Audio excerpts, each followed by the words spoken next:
So thank you all for joining us today.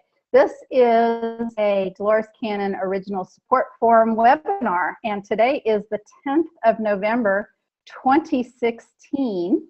And I have with me a very special guest and friend, Lory Pollina, a wonderful practitioner and a truly great guy all around. He's got some great stories to share.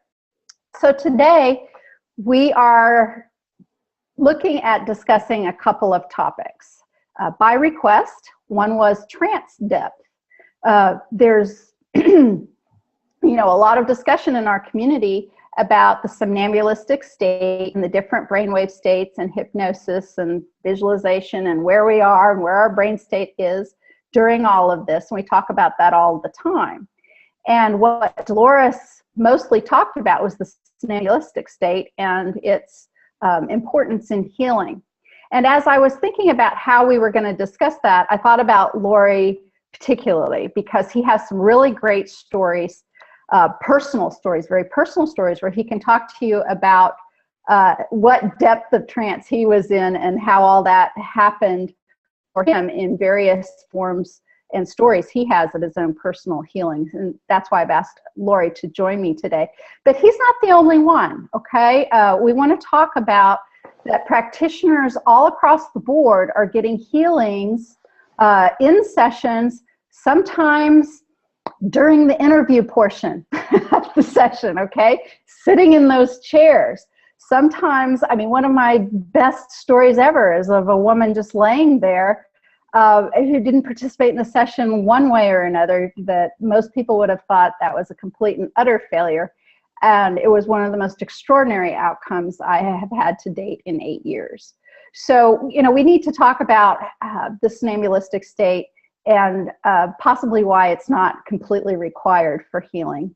And because Lory has such great stories, that's why I thought those two things might align nicely today.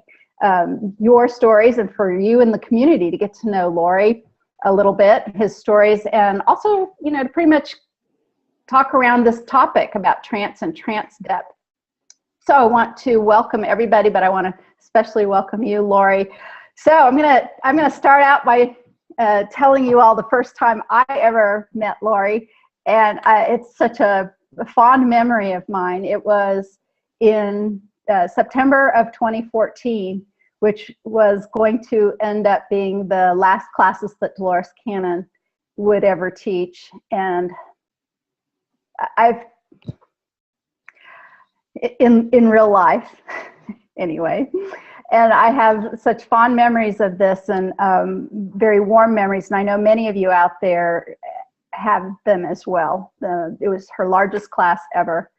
And upon reflection and speaking with many of you after the fact, weeks, months, and even years after the fact, many of you knew what I also knew in my heart, which was that was going to be her last class. And it was. So anyway, I showed up early to open up the auditorium doors for the class, the level 1 class that day. And when I walked into the convention center, and it's like really early, and I don't know, probably have my coffee or something. And there's this fella standing right by the door. And that's Lory, and his eyes were like this wide. And he had like a notebook or something on his chest. And you couldn't contain the enthusiasm. It was so astonishing, just that meeting, the utter joy that was exuding from you and your body and about being there. It just warmed my heart then, and even now remembering it. And you, I think, already started to tell me your story, even there at the front door when I was unlocking the door to go in for the auditorium and the classroom. And so this is a really great place, I think, for you maybe to tell the story, Lory. I know I sent the link or put up the link, and we'll put the link up on this as well to go to your website, and people can read in text your story. But why don't you give us your story in your own words right now, Lory? All right. I was at that front door much earlier, but nobody was there, so I didn't know that. I went for a cup of coffee and came back. But I was so excited to be there. And I guess I had been fresh off the miracle belt and just was so enthused to learn Dolores's technique. But I'll give you my story. I had a long history of soul searching and philosophic background, and was always searching for things and always trying to, awaken as best as I could. And I was living in Denver at the time. I had lived 20 years in Santa Fe as an artist, and moved to Denver and stayed with some friends of mine who had a big house, and I was able to stay with them and work a little bit for them. And so I was at their behest. I was trying to fit in there and be helpful and stuff like that.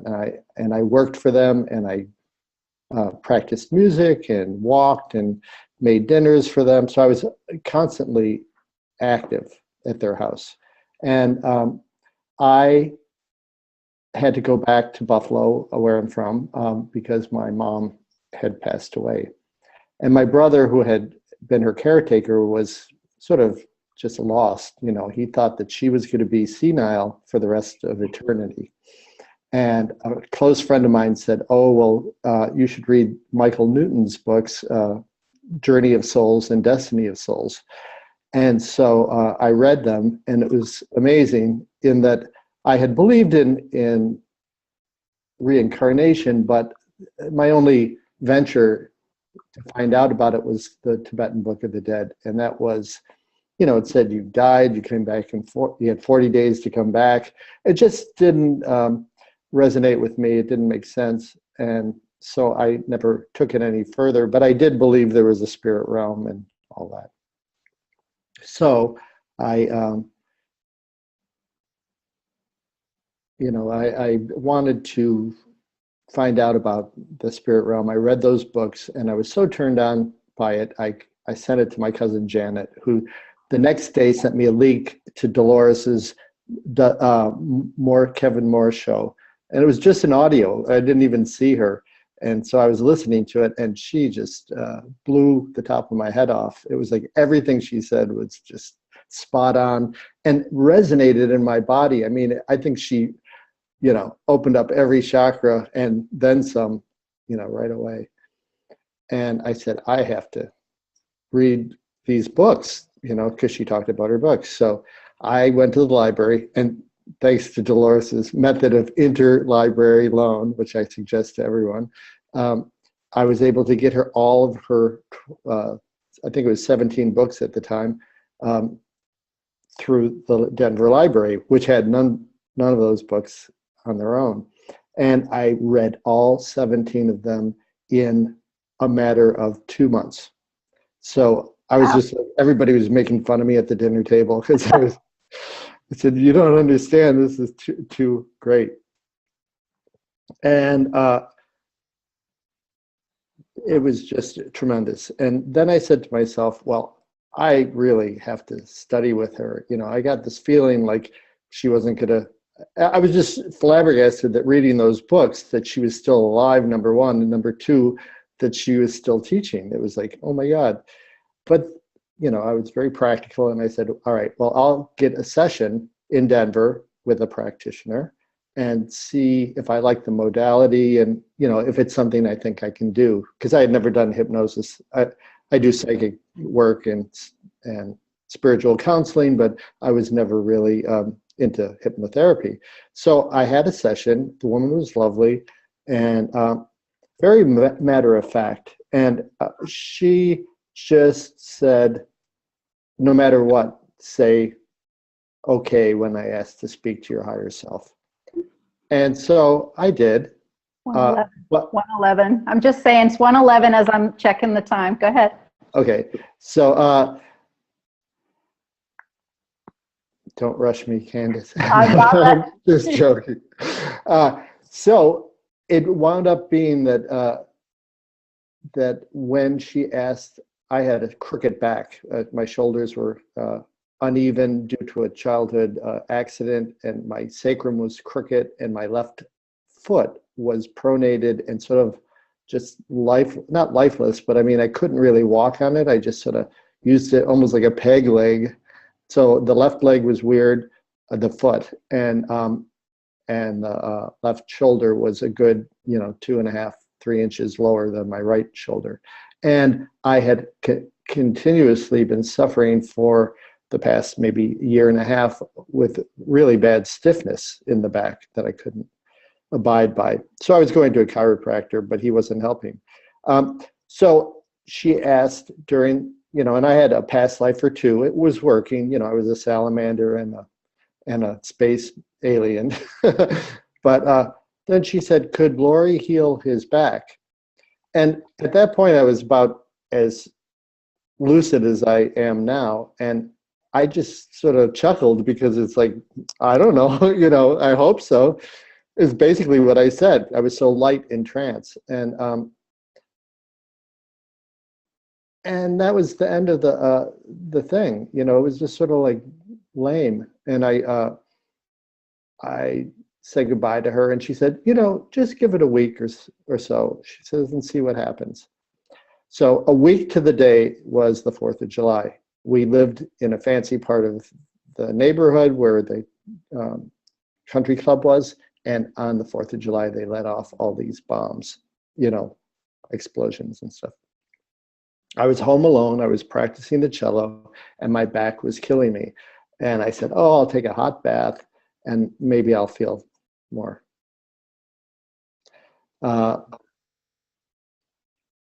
Well, wouldn't you know, one of those explosions came all the way to the house. I don't know how it happened, but I guess my higher self must have coordinated it, but it exploded right next to the bathroom window, and with boom, and it rattled the window, and the energy of this explosion went, rifled right through me.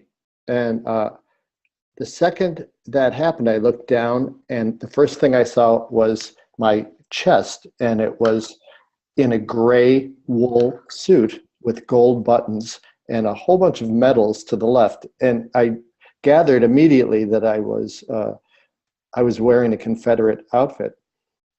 I just looked down further, and I saw blood everywhere. And I looked down further, and I didn't have any legs. And I saw at a distance my legs. And it was so rivetingly real that I thought that I just said to myself, I'm dead. That's the end of my life. It's over. Oh my God, And then 1 second later, I realized I was in the bathtub. All of a sudden, it was like then. And I said, oh my God, this is the time now. It's the present is now, and I'm in a bathtub, and it's not that, and the relief from this traumatic experience was like overwhelming. And in fathoming this relief, I saw what looked like, like when you're looking at a grill and the heat waves come up. So I saw like an invisible heat wave or whatever of that trauma, apparently, like just lift out of me. I just saw it rise to the ceiling. And then I felt elated, but I was more like freaked out than elated. And I said, I am getting out of this bathtub right now. Like, voodoo bathtub or something. So I jumped out of the bathtub, and I dried off, and being crooked and like, older, I was obsessed with like how bad I'm looking, So I always looked in the mirror, to see how crooked I was and how old I was. And my shoulders were straight. And I said, what? This can't be. So I spent the next week, I didn't tell anybody. I spent the next week looking in the mirror, looking in reflections in shop windows, and tried to see if I was holding myself differently or whatever. And every time I looked perfectly straight. I also had a shoe lift because I had a special shoe. It had a metal arch in it and a shoe lift.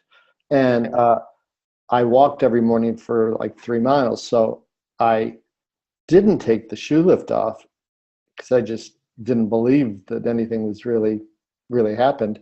And lo and behold, my back started to hurt. So I said, I'm going to just take it out and see if it, works or whatever. And all of a sudden it was fine. My back didn't hurt at all.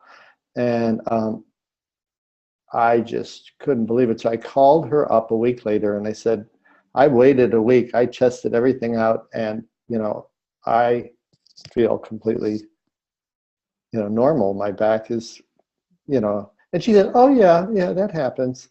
She was like, she could care less. She could care less, but Sure.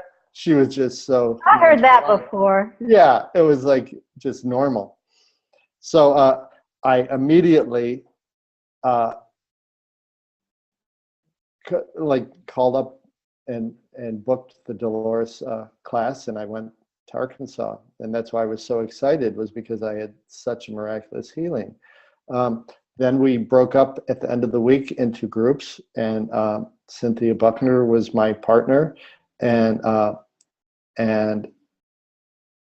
one other person, Holly, I forget her last name, and we all did healings on each other. And what I noticed about Cynthia when Holly did her was that at one point she looked like she was having a heart attack or something. I was like looking at her like, what's going on? And afterwards she said, I felt like I was being electrocuted. She said, I will never doubt the SC because, it was so rivetingly painful, but like present. So I registered that in my head. And then she did Cynthia, it was my turn, and Cynthia did me. And she said,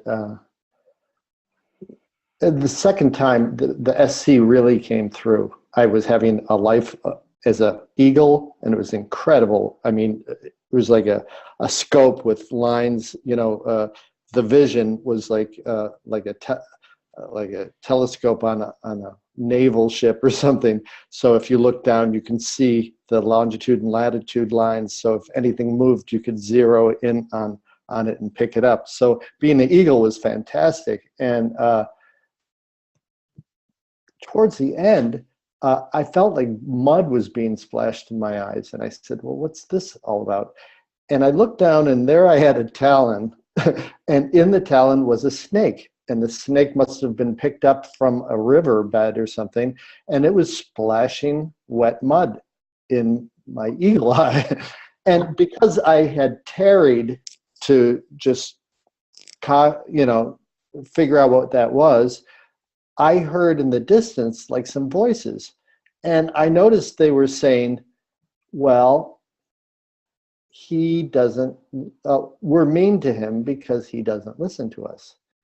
And I realized that that was my own voice, that Cynthia had already begun the SC part, and that because I had dallied to figure out what the mud was, that I just sort of like bifurcated or something. And so that's what happened. So she said, well, and she was such a great practitioner, and she said, if Lory promises to do what you say, listen to you, will you heal his left foot? And the reason my foot was so lame was because of the calf muscles. They were like atrophied from not use, or the crooked spine or whatever. So I came back to Denver, and on the plane, I noticed something. I made a mental note of something that was going on in a cloud. It just was phenomenal or whatever. So when I finally listened to my tape, it said, look, it mentioned that cloud moment. The tape did. It was like they were trying to tell me, like, we're telling you the future or whatever. And then I said, what did I promise? Here I promised something. So I listened to the tape, and it said, you must rest. Well, it turned out that I have been an artist all my life, and never had funding from my family, so I was struggling to survive my whole life. And I did a great job up to like 57 years old or whatever, but it was getting hairy, and I was living with these people trying to save money. So I was just constantly efforting and trying to survive, trying to make money, trying to, get my career in art and music going all the time in different cities. And I was like bedraggled from all this, aggressive, survival. And it was kind of like that eagle. That was a similar message in that eagle past life. Anyhow, I said, all right, they said I have to rest. So I'm not going to get up at 6 a.m. and go walking. I'm not going to practice the cello before work. I'm not going to come home from work and, make dinner for everybody. I'm not going to make my macrobiotic lunches early in the morning. I'm just going to lay in bed and go to work and then come back and rest. So I did that for a month. And while I laid there, I had some realizations. And one of them was that I was telling everyone I was exploded by a bomb. And then I said, well, this was a civil war. There were no bombs. So it was a cannon. And then I said, oh my God, Dolores Cannon. And then I said, well, what does Dolores mean? I had a cousin named Dolores, and we always knew that meant pain. In Spanish, Dolores means pain. So a painful cannonball stopped me from killing in the Civil War. And then Dolores Cannon in this life gave me new marching orders to be, doing healings and waking people up. So I realized I had 2 run-ins with Dolores Cannon in my life. And so that was the beginning of it. Then I realized, sort of the egregious errors of war and all that stuff. And I started to really decide to, make some shifts and really stop struggling and maybe let the universe start to do its half rather than me doing 3/4 and it doing, here and there.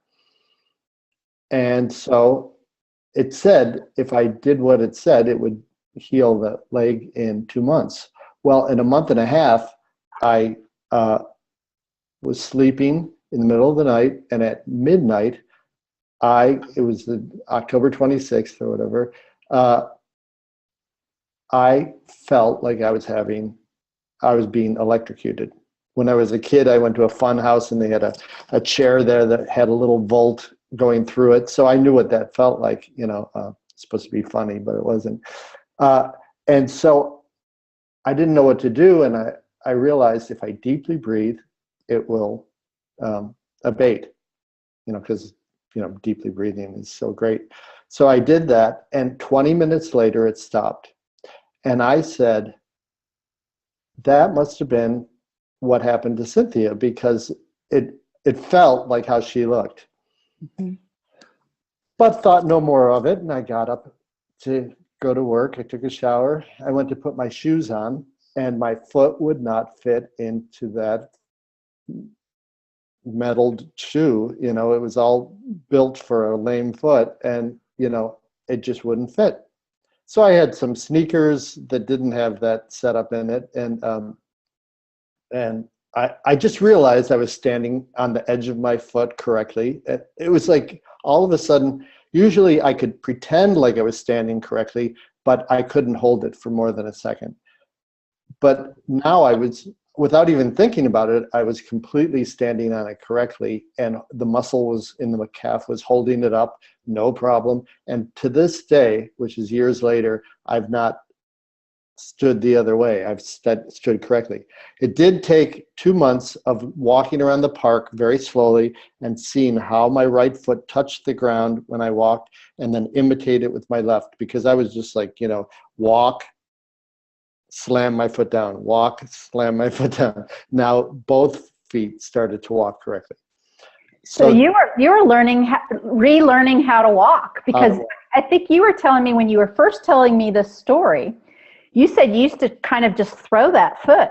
Yeah, and then just plop it down, like, just like a piece of, steak or something, It was almost like a peg leg, although I had a foot on it. And it was many, many years, right? My memory is you were like I was like 13 till 57 or something, yeah. Yeah, crazy. So, and to this day, I continually walk, and the arch, which wasn't there before, slowly over the years has carved out, just like water rubbing against a stone or something. So now I have an arch in both feet.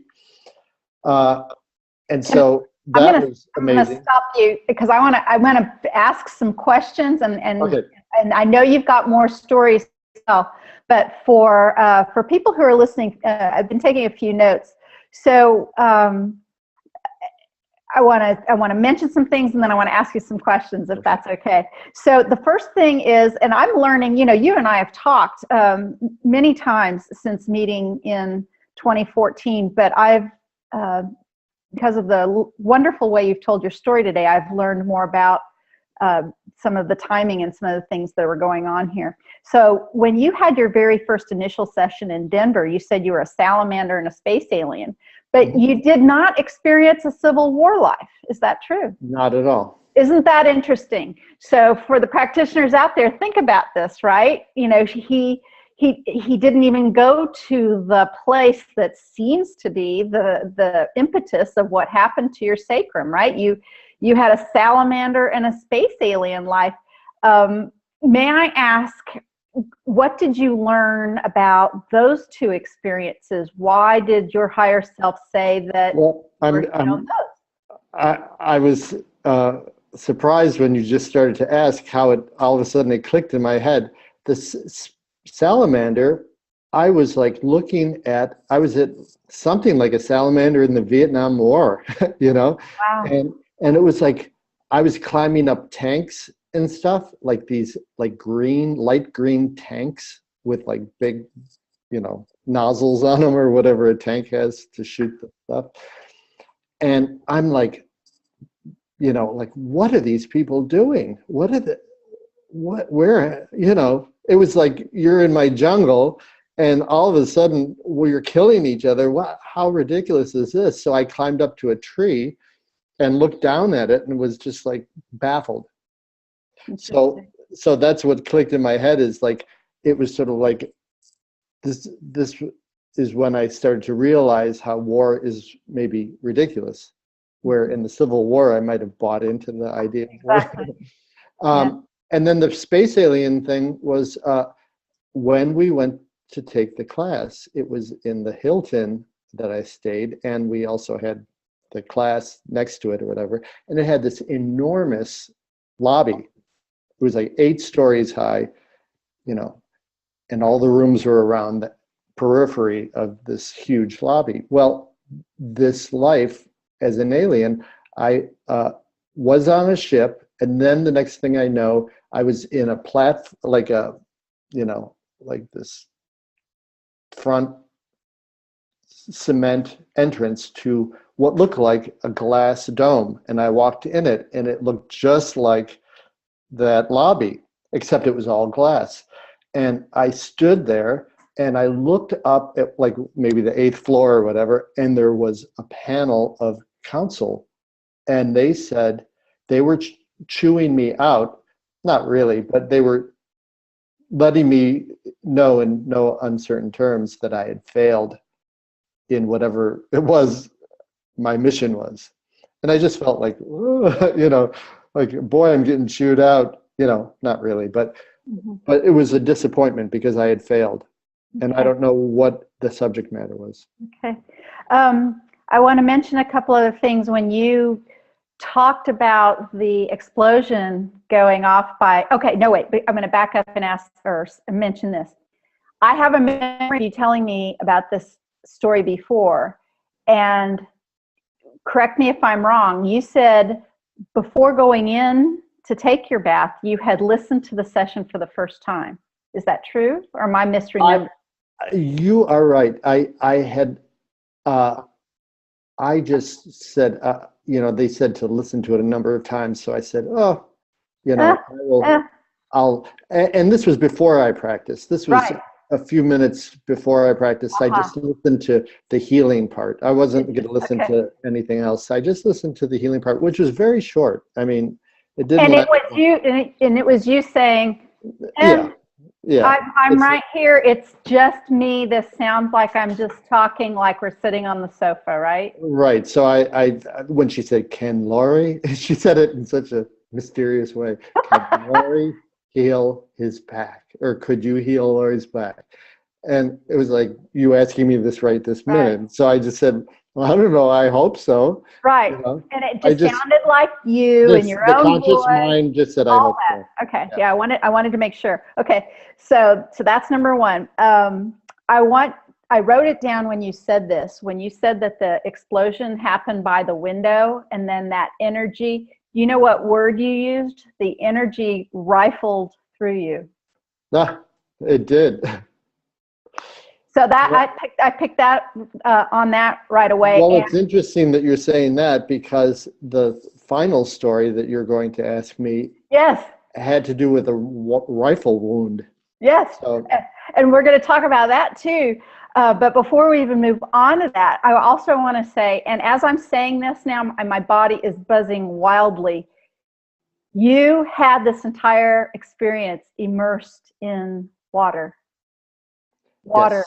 Which we are talking about with the idea of, the beyond quantum healing, or some of the information that is coming through from Dolores and or Emoto from various sources, talking about the importance of using water in a session, drinking it, putting intentions in it.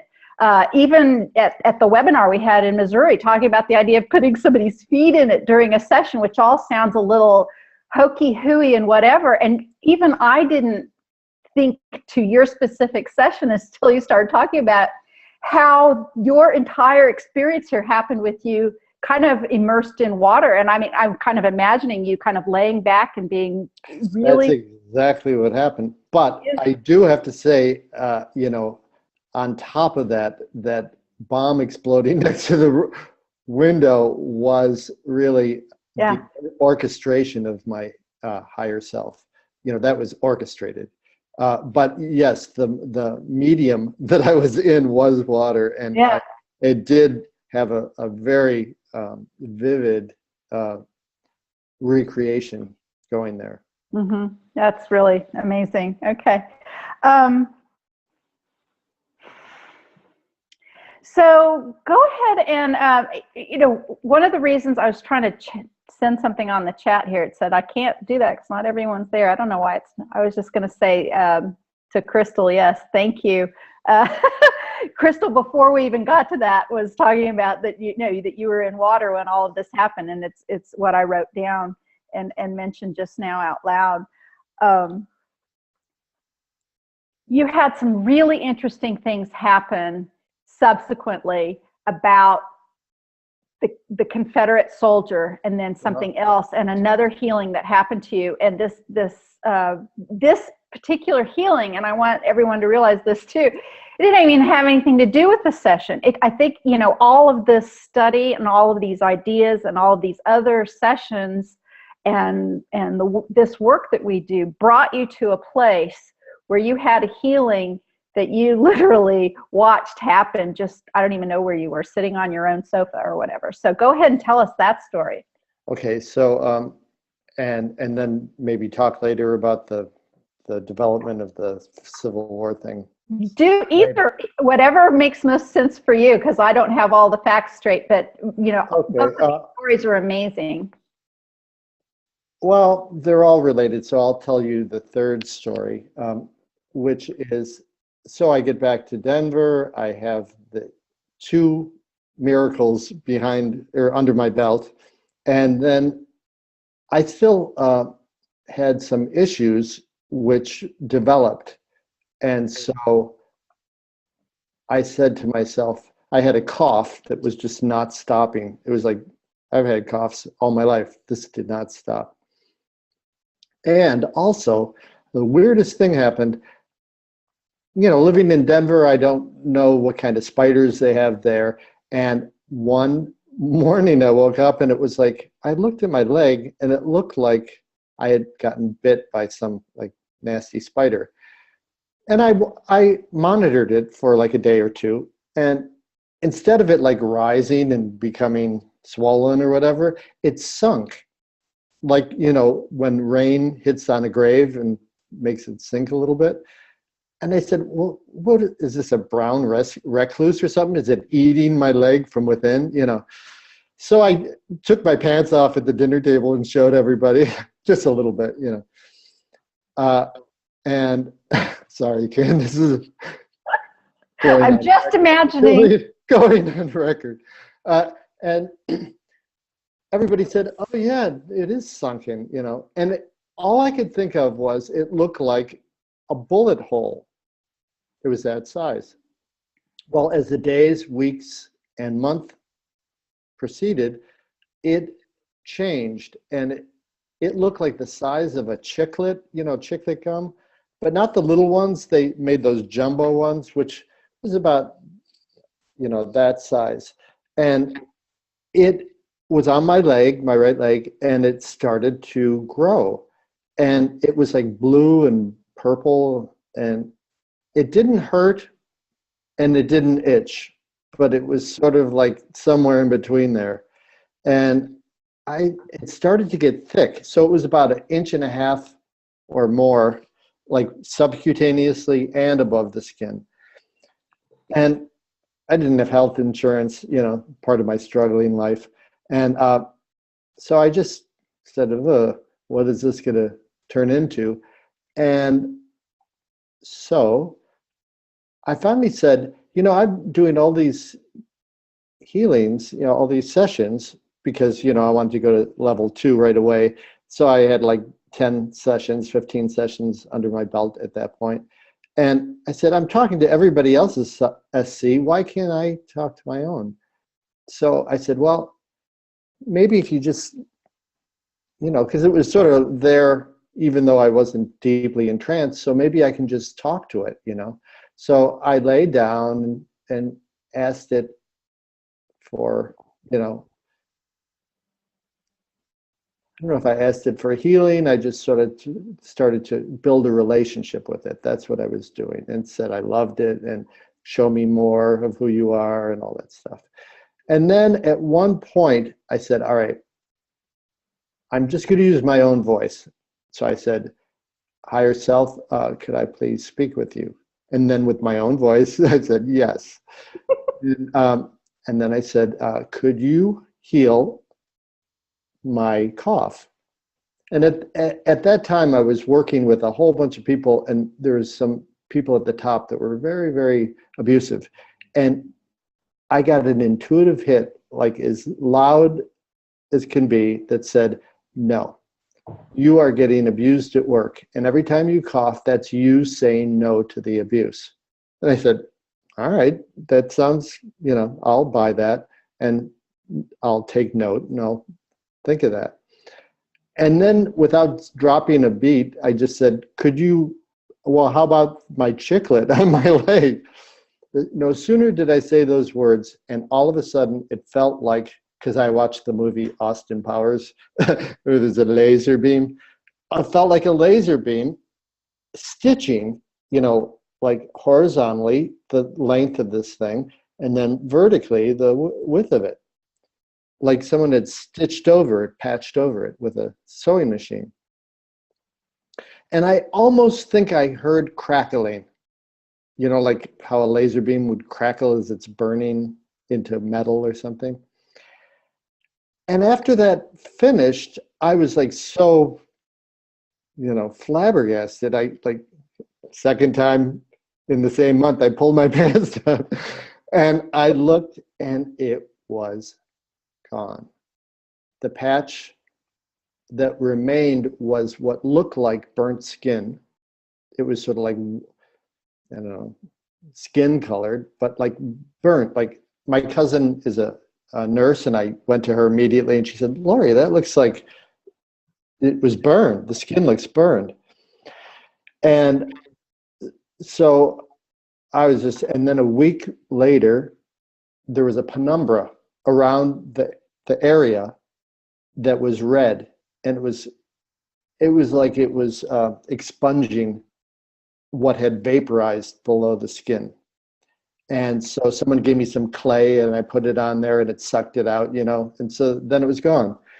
And over a year passed and I moved to Buffalo, and, you know, there was a couple little red spots on this patch. It was sort of beige and red. And almost like if you were sifting something, or if you had sand and you turned the vibration and it made a pattern, it seemed like as it was healing slowly, the skin finally turned back to normal. What remained was a dusting of red. And when I looked, it started to look like numbers, but I said, oh, what is this, 53 or whatever? Finally, it reached its final position, and it said 33. And I have a picture of it that is just incontrovertible. Do you have that? I do. Go get that. Well, I mean, it's on my phone, though. I don't know if this is That's good. okay. So now this is the second part of this story, and that is that, excuse me. Second part of the story is that prior to any Dolores Cannon activity, I You took a painting class, I right? took a painting class. Yeah, sorry, I'm looking for this picture. That's all right. I was gonna help you out here a little bit while you're searching. So Lory took this painting class, and the assignment was to paint a portrait. And I think that Lory just painted a portrait out of his own imagination, and Right. he. Yeah, they said to just paint anything and just use your imagination. So I did, and because I was going to paint a picture of the people that I lived with, and I wanted to do a nice job, so I took a painting class and did that. And after I did that, it turned out that the person, it sort of painted itself. It was kind of weird, and then it looked like the person was a Civil War person, and I said, well, what's this about, you know? And so I made gold buttons on him, you know, and then I made epaulets like right here, just because I know that, you know, I like Van Gogh, and he painted a portrait of a postman, and so I sort of imitated that. And I tried to get those epaulets to look realistic, and they didn't. So I said to myself, all right, well, I will just fashion this one to look like a 3, which I did, and then I did the other one with the 3. So Yeah, like mirror image. Yeah, and then it didn't look right, so I switched the other 3 to a real 3, and so, and I thought nothing of it other than, you know, that looks better, and I left it like that. And then I put it away, moved to Buffalo, and when I was decorating my apartment, I put this portrait up, and it wasn't a Confederate, it was a blue, you know, like a Northern, what's it called, a Yankee, and so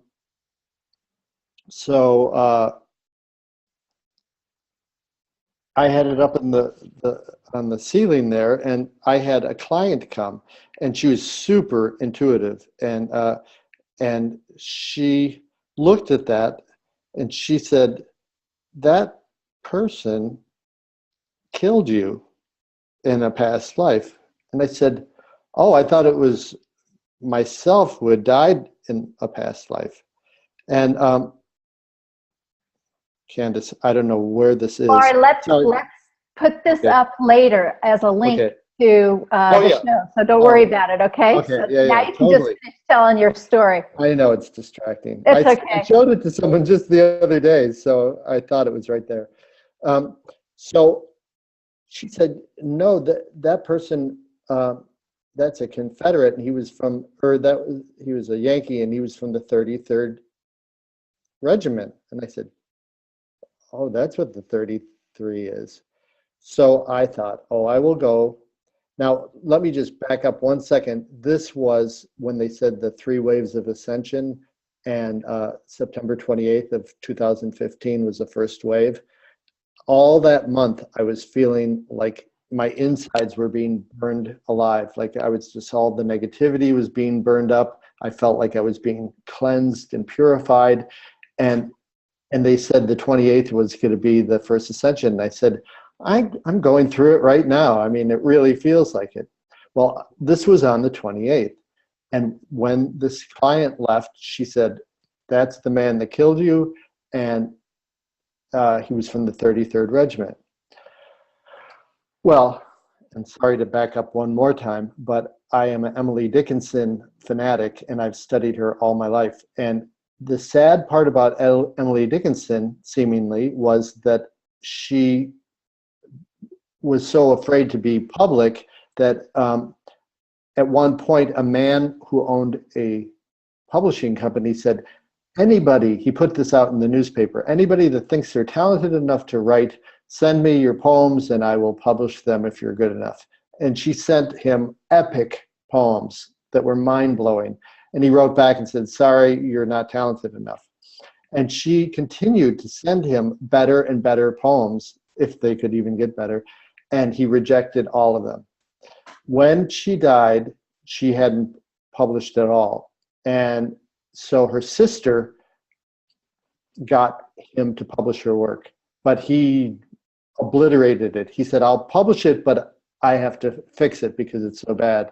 So he changed it all. So for the next 70 years, the American public only read his version of her poems.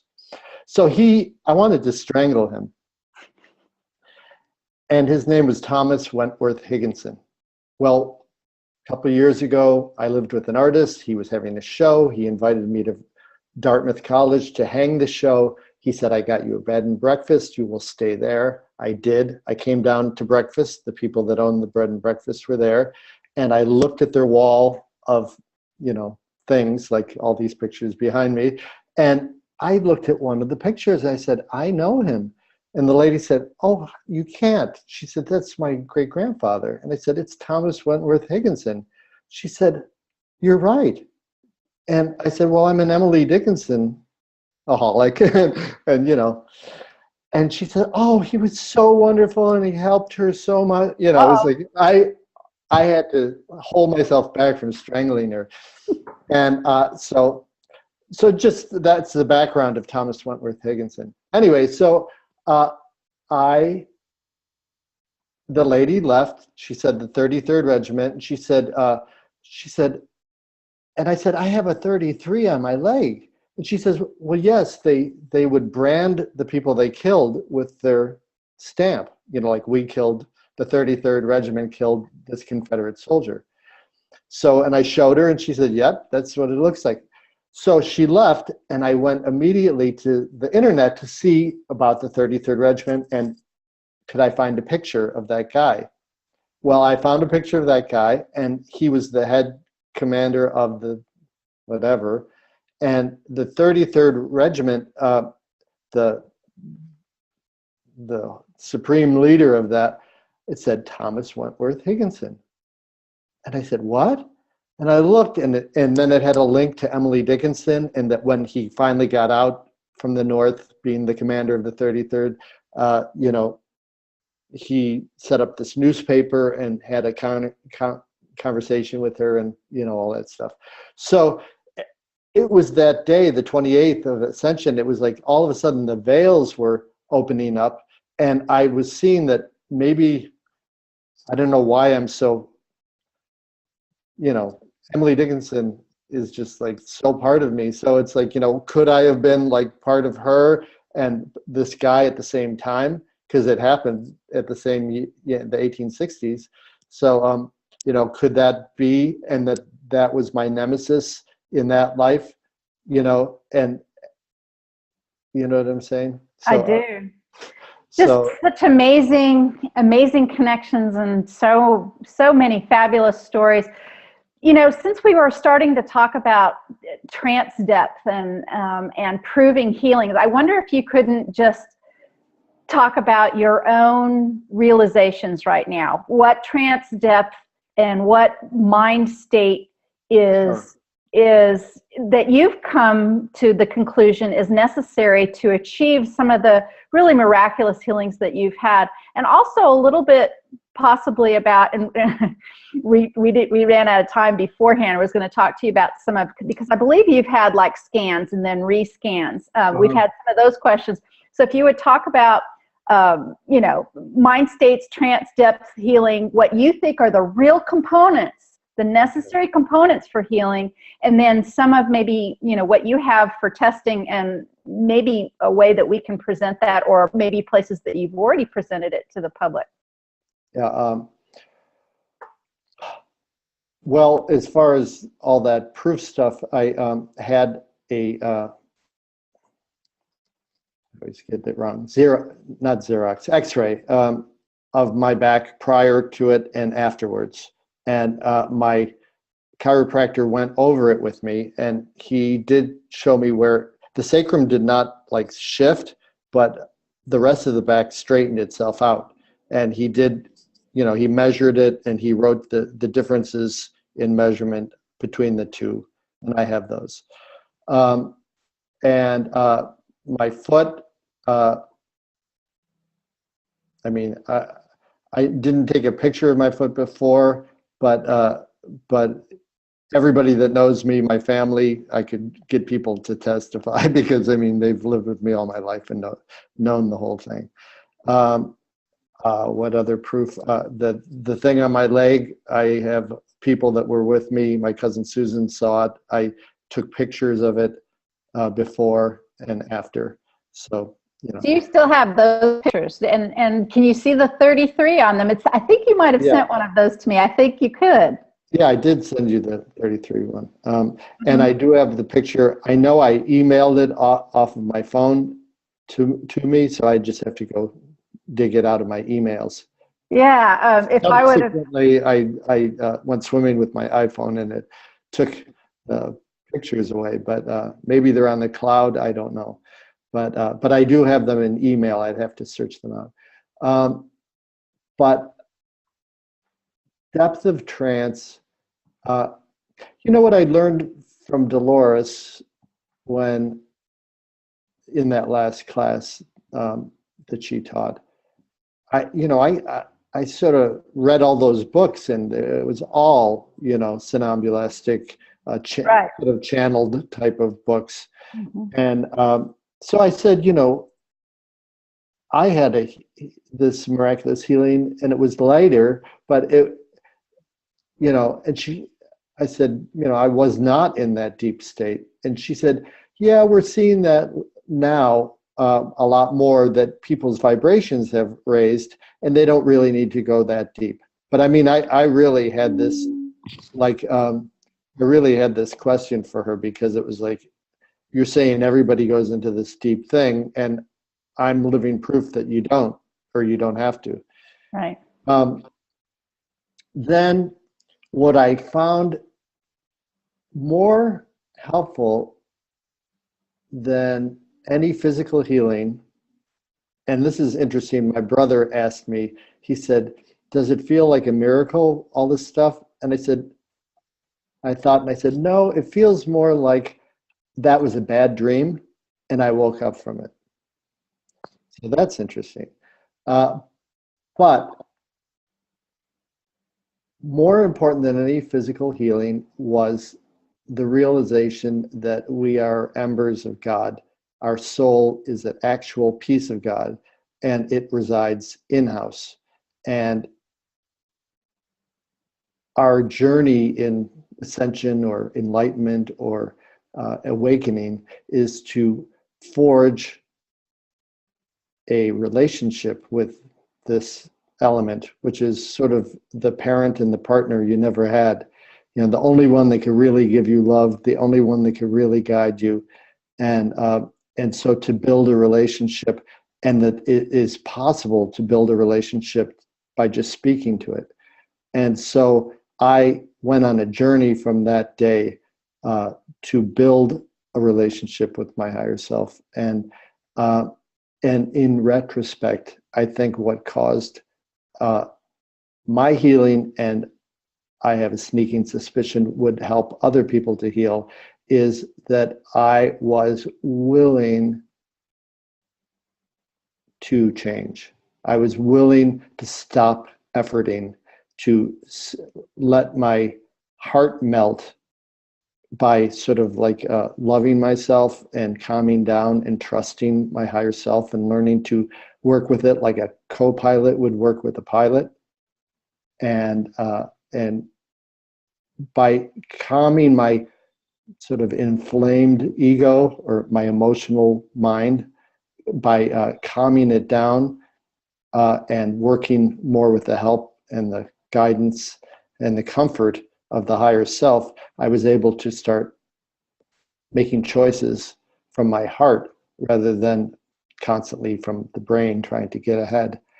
And I'll give you a quick example, like rather than saying, oh, that person's brother-in-law works at the company I want to get a job at, I'm going to have them over for dinner and pick his brain. Instead, you don't even think like that. You just notice that she's depressed and you invite her over for dinner, and then she mentions, oh, my brother-in-law works here, you should get together with him. So it's sort of like your heart makes the choice, and then everything works out, rather than you, half a brain co-pilot, trying to enact the journey of your life, rather than working hand in hand with the one that wrote the sequence of events in your life. Can we go back? Can I ask you about your cough? You had a cough, and it was because of abuse. Yeah. And what, may I ask, happened with that scenario? A week later, I went down to Mexico because the people I stayed with they had a house in Mexico and they've been wanting me to go forever. So we went down, and I got there, and there was a bowl of limes, a gigantic bowl of limes, and maybe 45 limes. And my friend said, I don't know what we're going to do with all these. And that night I couldn't stop coughing, and I went to the lime bowl. I cut one in half and squeezed the whole thing into a teacup, and I poured, they had honey, I poured some honey in there, and then there was some tequila because they had tons of tequila, and I put tequila in there, and I drank it, and I slept through the night the first time in like 3 weeks. And all I did was drink nonstop. I drank all of those 45 limes, and it went away. You know what, Lory? And probably a half a bottle of tequila. Lory, you know what? I have to tell you something. I could pick up this computer right now and go show you, but I've got this bowl of limes in my kitchen right now. And one of the last things when I was getting my drink, do you see this? And it's got a little bit of juice in it. Yeah. Because I said, what am I going to do with this bowl of limes? I can't believe you're coming up with this. That's funny. Oh my God. There's so many connections between people, between events, between things. It's just astonishing. The one thing that I want people who are attending this webinar to know, especially those of you who, were only around Dolores for your initial class or your only class, or maybe only online, that sentence that Lory said just a few minutes ago about that Dolores said, we're finding these things are changing, is so true. These were conversations that I had with Dolores in classes at the end of her life. That year, 2014, we would talk about it, and these amazing things that would happen in sessions, like I said, during the interview portion. And I know that you all, or I believe that you all, have heard these stories before too, within classrooms and also within some of Dolores Cannon's lectures. Just being in the audience and listening to some of these stories, people were able to access whatever it was, make whatever changes they needed to have healing without going to the somnambulistic state. When we first put the support forum together way back in 2008, for a good many months, those first few people who came together and were asking each other questions, because we were all new, we would ask ourselves, what are we doing wrong? Because we found that not everyone went to the somnambulistic state, and we didn't find that everyone was healing. And we would ask ourselves, what are we doing wrong? And of course, it took a great deal of questioning and access to Dolores and time to pass to realize and understand a few things. Number one, we weren't doing anything wrong, and neither are you out there, not at all. And Dolores herself, again, towards the end of her life, would come to us and talk about how the somnambulistic state didn't seem to be necessary anymore for healing. But this is not how she taught, and it's not how she taught even to the end, and even in her final classes, she was not going to teach that. And it's because of Dolores Cannon and her style. Just because something new would come down, or some new realization would happen, or she would notice something changing or expanding or morphing or whatever, she didn't just start talking about it. She didn't just start teaching it. She didn't just start doing it. She wanted many examples of whatever it was to come down the road and be presented to her before she would use it, and particularly before she would talk to her students about it. So even there at the end, when she was noticing it, she still wasn't talking about it. And when she was doing her teaching, she was in that zone where she was teaching the way she was teaching. And she was, in her mid-80s, and everybody who knows people in that time frame, they can, and I will say that I believe Dolores is one of those people who she was very comfortable. She's very comfortable in doing things this way, and she was going to keep doing them. And it's not, if she was going to live another 15 years or 20 years, I fully expect and suspect that she would have changed some of these things in that way, but not until they were more solid, not until she saw them more. So she was seeing a lot of the things that we were seeing. She just wasn't ready to add that information into her classrooms to talk about it at the end. So I wanted to make sure that, we mentioned that. So even though she saw it, she wasn't really talking about it. Yeah, Dolores was a consummate researcher and corroborator. She was very much scientifically focused, and she was very responsible in her findings and her research and her methods. So, but I know when she answered that question to me, for me, about, oh yeah, we're seeing a lot more that the vibration is raising and people don't need to go there.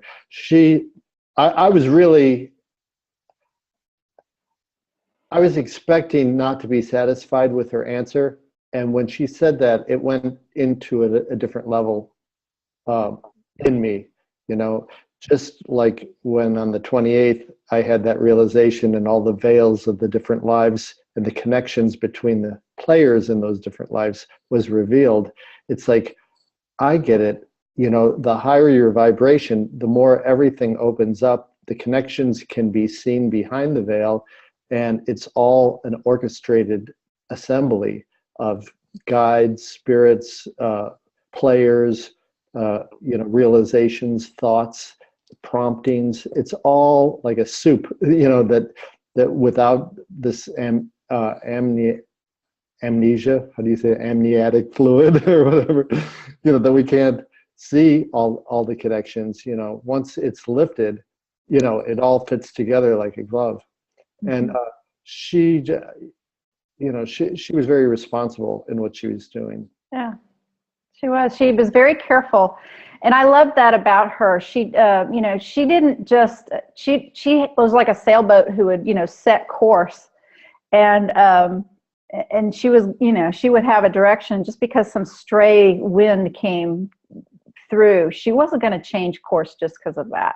So even though she was noticing some of this towards the end, again, that didn't make it into her classroom. So I don't see any questions or anybody asking anything in the chat room about any of this that we're talking about, but and we've been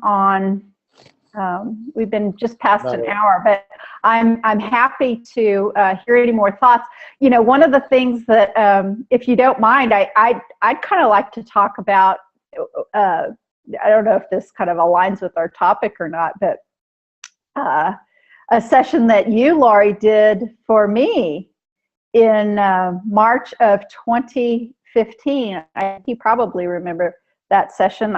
We were there, and you were taking the level 2 class, and I was also there assisting in all the classes at the time. This is just a really interesting session that I've never felt that I've gotten completely somnambulistic either.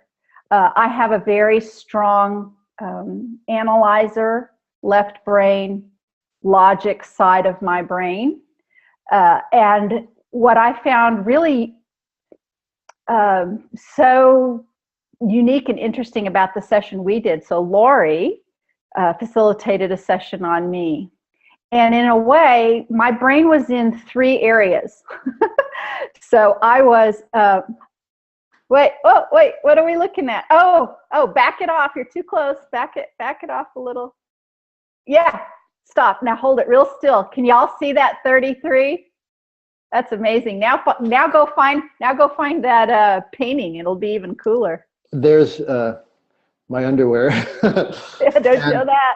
And then here's the painting. Oh, good. Oh, good. He's going to show us the painting. So I'll pause my story while we go look at the painting. Oh. Where is it? Where is it? Oh, it's up. It's up. Oh. Could you see the epaulets? Yes. Now hold still. Isn't that amazing, everyone? Oh, gosh. Thank you so much. Thank you for showing. I'm trying to show you the guy. Yeah. There he is. And he looks at you all the time. All right. I know he does. I'm going to finish my story real quick. But anyway, my brain was in 3 parts. So there was my conscious mind that was aware of absolutely everything. There was my higher self that was talking. And then there was, I don't even know if I've ever said this to you, Lory. I felt it was kind of like my teaching mind, you know, my assistant teaching mind. There was a part of me, I would speak as my conscious mind, my higher self, and even then like my teaching, you know, because I just finished walking from upstairs and, you know, helping, assisting in teaching in the level 2 and 3 classes. And so during the session, laying down and having the session, I could speak from any one of these perspectives, and actually kind of did too, you know, like, okay, here's teaching part of me saying something, and here's conscious mind part of me saying something, here's my higher self. And whenever I speak with my, and use my voice to speak for my higher self, it's exactly the same way you talked about it earlier on in the webinar when we were talking about it, that you just use your own voice, and you kind of, I mean, I don't know about you, but I'm kind of giggling inside when I'm doing it. You know, it's a little almost like joking, right? But that's the way we did it too. I actually was in a lot of pain. It was one of the reasons we had the session. I was actually in the emergency room. I had been in the emergency room in Arkansas. Happily, my husband was there taking excellent care of me. I had a kidney stone, and it, you know, it showed up on the scan, and I was needing to pass this kidney stone, and I knew that was going to hurt, and I didn't want to. So the idea was to have a session to have the kidney stone be dissolved, so I didn't have to pass it, because that hurts to pass kidney stones. Okay, and you're back. You're back. Yeah. You cut out. Oh, okay. So I wanted a session to pass this kidney stone, and my higher self said, okay, this is how, and I think about this all the time, especially when I'm walking, because I walk on these paths, these beautiful paths that my husband created for us here on our farm. And my higher self told me in our session that I could dissolve the kidney stone, but I had to do something very specific. I had to wear my earthing shoes, my earthing boots. They have little copper studs through the bottom, so you have direct electrical connection with the earth, right? I would have to walk 3 miles a day for a week or something like that, and then that would dissolve my kidney stone. And internally, I'm having an absolute hysterical fit about how in the world walking with metal on my feet on the planet is going to do anything at all for a stone inside of my kidney. You know, my logical part of my brain is having a field day, throwing darts at how ridiculous this is, you know. But I did it anyway. And that whole week, it actually, you know, it was, I did it for a week, and we got all the way back, and I was like day 6 or whatever, and I was still in pain, and I went back to my doctor and got, he said, well, I want you to have another scan. And he sent me to go get another scan, and it's Friday, right? And I go get this scan on Friday, and I show up at, I don't know, 1 p.m. or something like that. And I show up at the place where they do the scans, and I'm in pain. And I hand over the paperwork to get the scan done, and the paperwork doesn't go through. And they're like, well, they put the wrong code on this. You know, we need to get another code. This is the wrong code. You can't have the scan. And there was like this paperwork snafu. So I sat in the waiting room, and at first I'm annoyed, but not for very long, because as we all know, you need to go, why is this happening, right? Why is this happening? And I literally was there for 2.5 hours. Waiting for, and they kept apologizing, and there was all these things, and this, you know, the fax machine didn't have paper, or I mean, it just, you know, it went on, and I just sat there laughing because I knew something was up that was going to be helpful for me, even though I was in pain. And I end up getting the scan really late. So what happens then? It's late Friday. I get a medical scan late on a Friday. It's not going to get read. Right? Everybody, all the doctors, all the radiologists, they're out playing golf or whatever. That, you know, I'm going to get my result on Monday. So the whole time I'm thinking that's because I just need, I'm asking my higher self. Well, that's because you need a couple more days. You need the weekend to go and walk a couple more days with your earthing boots on the farm. And I'm still ouchy. I've done kidney stones before, and I was not a happy person. And I wake up Monday morning, and my pain is gone. It is completely gone. And first thing that happens after I make my coffee, the doctor calls with the results and says, honey, I don't know, why you were continuing to have pain, but you are completely clear. There is no kidney stone there at all. Now, see, what would have happened if I'd have gotten my scan early and gotten possibly my results early before having another couple days to walk. You know, my higher self, or they, or God, or the universe set it all up so that I wasn't going to get any result till Monday, so that I could get the result that I needed. And it was just astonishing and amazing. And so when I think of you, Lory, I think about how I didn't have to pass that kidney stone, and how absolutely kind of convoluted and crazy that was. Go walk with these special shoes this long on the ground, and then your kidney stone will go away. It's like, what? You never told me that story until now. I didn't know if I did or not, so I thought I would. So good. Would you write a recommendation for me? Yeah. Well, you're breaking up a little bit now too. My internet connection may be going a little wonky. Would you write a testimonial for me? I will, actually. I'll do that.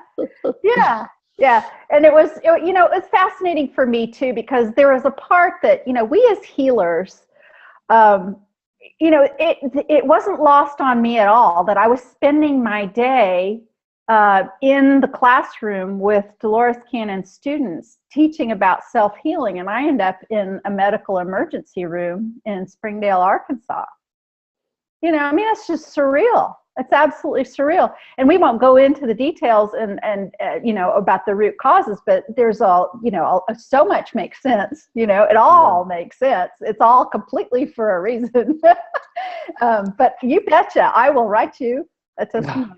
That's funny. I never knew that it healed it. What I want to just say again is, you know, I've worked with a lot of people, and most people are not ready to change. They're willing to experience things. They're willing to open up. They're willing to give it a thought. But it's, I think, more than a deep state, you just have to be at the point where you are ready to change. And it means doing things differently. It means taking, you know, not being a victim, doing some research and learning about how we write our scenarios in life, and we're not victims, and then we have the freedom to react to them. It's all due to the amnesia, whatever. But we have to find a way to ask ourselves, to, you know, show an issue, show what I find really, really important is that a lot of times the healing happens in a little while, and it's because you're being guided. And it might not just be a snafu like miracle. It may be that you have to change your perception. Like, I thought something was happening the other day, and I listened to and I thought it was someone doing something to me.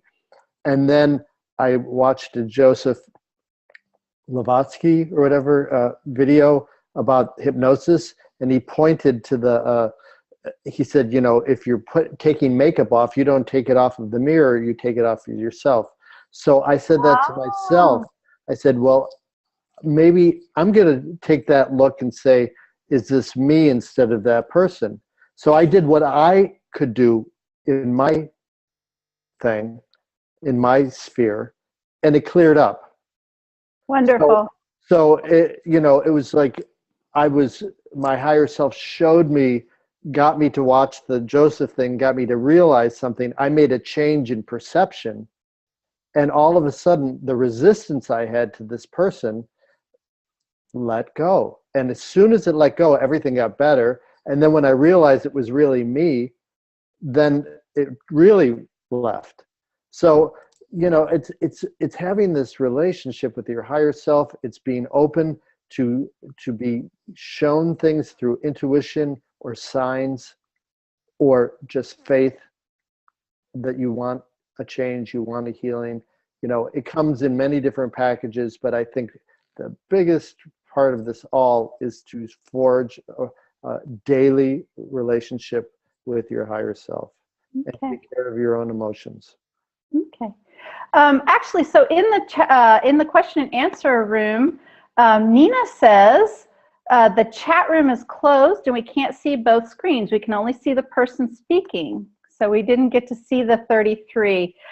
We will make those images available to you all. And actually, I believe, well, I'm not sure. This interface is new, and it's one of the reasons, you know, we're going to practice and do this. I'm not sure what it will look like. I'm still trying to figure out what a viewer sees, what I see, what a panelist sees. But we will make sure to have the images of the painting and the 33 chiclet branding number on Lory's leg. All of you will be able to see that. We will make sure, and I will put it on this video or links to it. Thank you so much for talking about, you know, making a change. I think what is about healing, what is important to understand here, you know, we as humans, we've been very much programmed, especially in the Western tradition, but we've been programmed that you don't heal yourself. You go to a doctor for healing. You go to somebody else for healing. And usually, you know, a medical professional, somebody who's been trained. The only people who can heal you are doctors. This is this, you know, this big fat program in our lives. And to even get some of us interested in the idea that we can heal ourselves by coming to alternative people like us who can help them and help facilitate some self-healing, that programming is still running a little bit, which is basically, I'm going to go do this to go get healing, which they still have the same kind of mindset. I'm going to go to Lory, I'm going to go to Candace, and they're going to heal me. And, you know, we try to take that away. We try to say, no, no, no, that's not the way it works. But that program, you know, that those people have been running under is very, very strong. And so sometimes that's where the disconnect of why healing doesn't happen, because you're so right.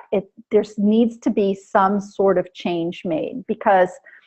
And I think a fundamental thing is when people come to me, I say, you may get, like, you know, fireworks and you may not, but what I'm doing for you is I'm showing you that it's possible to have a relationship with who you really are, and and start to identify with your immortality and start to work with it.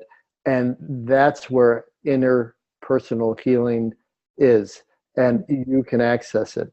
And if we don't get to it today, at least you will have a relationship started. You'll know how to do it. And it's just a matter of whether you'll work at it and start to get results. So did you say fireworks on purpose or on accident? Well, it just came out, but it probably was in there to begin with. Okay. Well, Lory, this has been so wonderful spending this time with you. I'd love to do this again at some other point, talk about some other sessions or some other cases that we, you know, might take us down that road.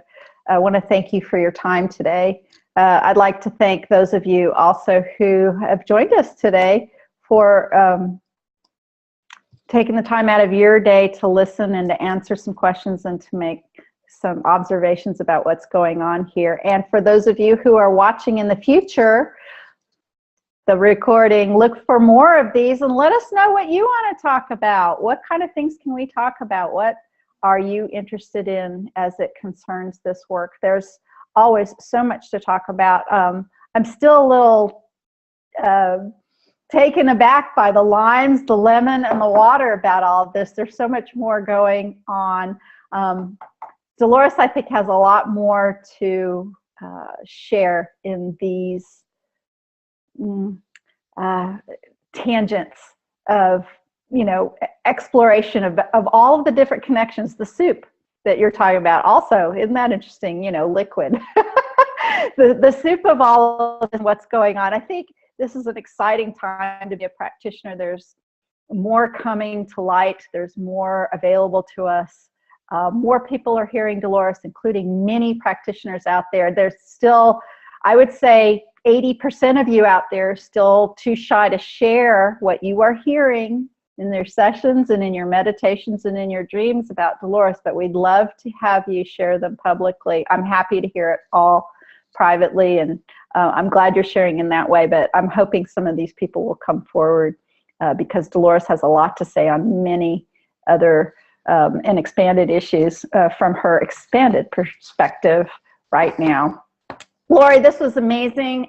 Thanks again. Can you send me and find some good pictures, some JPEG images, send them to me, and I'll get them attached to this project, to this recording for everyone else to see. Will do. Okay. All right. Well, you have a great rest of the day. Thank you all for joining us, and see you next time. See you on the forum till then. Okay. Bye, everybody. Bye. Bye.